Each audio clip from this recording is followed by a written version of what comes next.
PlayStation VR2 launches on February 22nd, 2023, and will cost $549 or your local equivalent. The base unit at that price will come with the headset itself, as well as 2 Sense controllers and what they're describing as headphones, but what is almost certainly earbuds. If you want to kick it up to $599 or your local equivalent, you can get the Horizon Call of the Mountain bundle, which, as you've probably guessed, is the base unit with the Fire Sprite developed launch game included. Finally, there is a lone peripheral, a charging station for your controllers that can be purchased separately. That'll cost you another $49.99. Pre-orders for all of this begin through PlayStation Direct on November 15th, and you can actually sign up right now to be pre-selected to get into the future queue. They make it clear, units will ship throughout launch week, so you may not get one day one if you order directly from them, and naturally, you'll need a PlayStation 5 to play. While PS5 remains $500 in the United States, its price has gone up around the world, and in some locales, PSVR2 is actually more expensive than both the digital and disc-based consoles. The original PSVR, which launched in the fall of 2016, cost $399, as much as the PS4 Pro cost at the time. However, you'd also need to buy a camera and Move controller separately, which could easily spike the cost up to or around $500. Well, when including the recent era's steep rise in inflation, it could be argued that these two units are about equivalent in relevant price. I'm of multiple minds with this. My initial instinct when I saw the price was I was like, oh man, that's really high.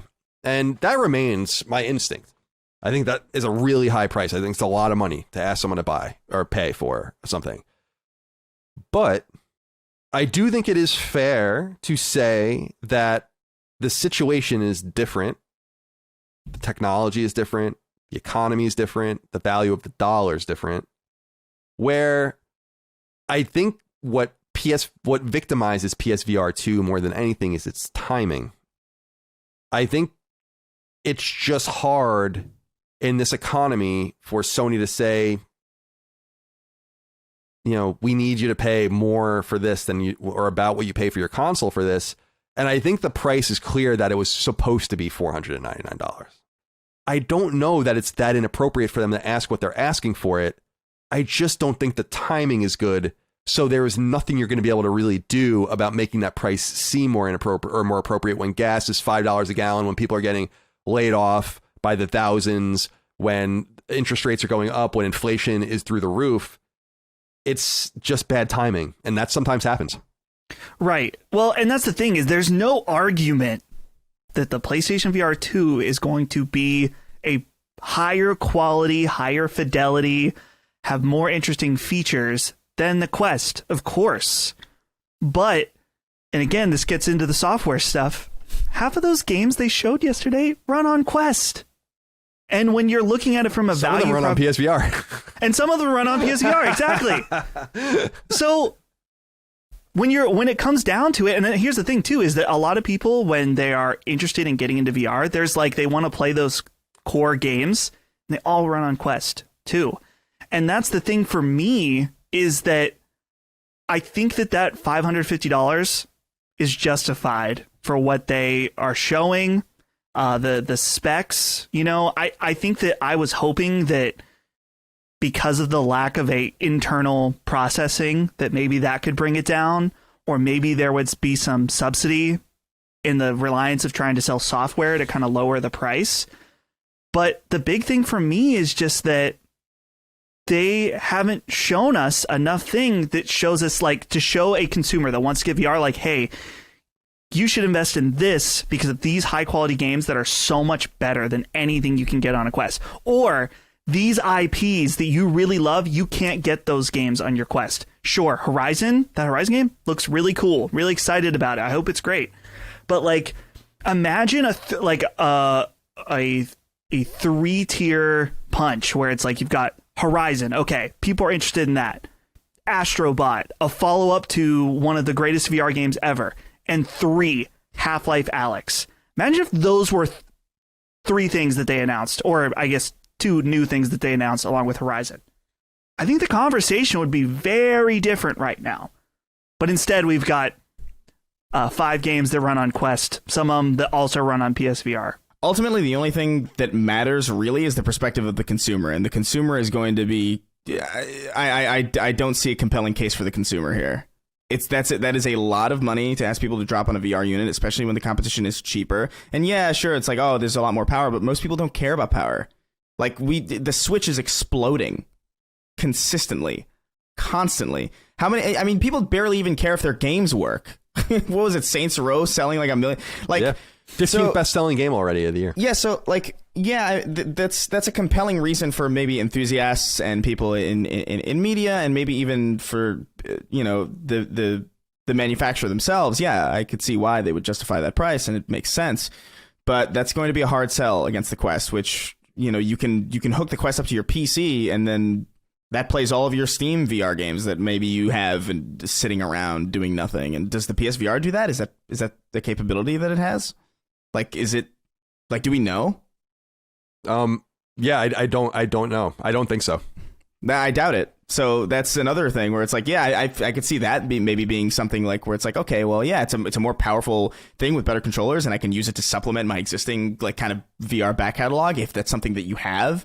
There is a case to be made that VR is a luxury niche on top of an already existing luxury, which we've argued many times that video games are it's a pretty expensive hobby to maintain. It's not the cheapest thing. The games are expensive, and subscriptions are expensive, and it's not something that the most destitute people can afford to really partake in any real meaningful way. And VR is an extra luxury on top of that, because not only do you need the space necessary for it, but you need to fork extra money for the hardware, and then extra money for software that is then limited to this extraneous, like limited within limited hardware. And it's a lot to ask for people. So this is justifiable price. Yeah, but it's also a bad one. So Sony had a $2.8 billion profit last quarter, net profit, but PlayStation was only responsible for $250 million of it.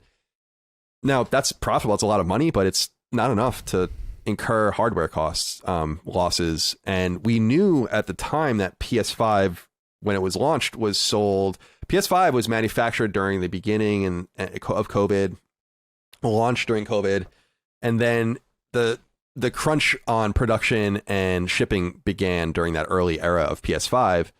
But they managed to kind of get this thing out at a certain price and acknowledged publicly that they were making money on it. But now the situation is where they weren't, and they needed to raise the price of it, which we know. And then we have this thing where Microsoft was noting, I think Phil Spencer said recently on an appearance he did, that Microsoft is losing money on every Xbox too, and that pricing might need to be adjusted on their side as well. It's just, I think they really have to be aware of and I think maybe we are a little bit unaware of this, because maybe, I don't know, just the way the industry kind of keeps track of this stuff, it's easy to lose sight. But right now, the Quest, that is the iPhone of VR.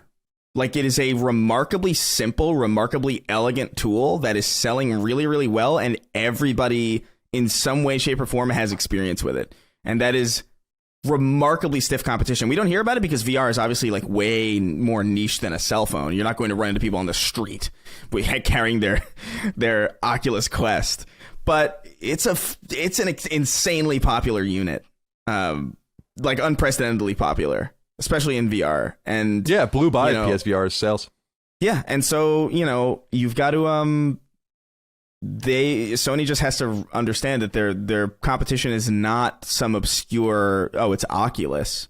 This is like the new normal for VR, and it's a lot of people's entry point into VR. Dustin, are you gonna get one? I feel like I want to, because I am interested in that Horizon game.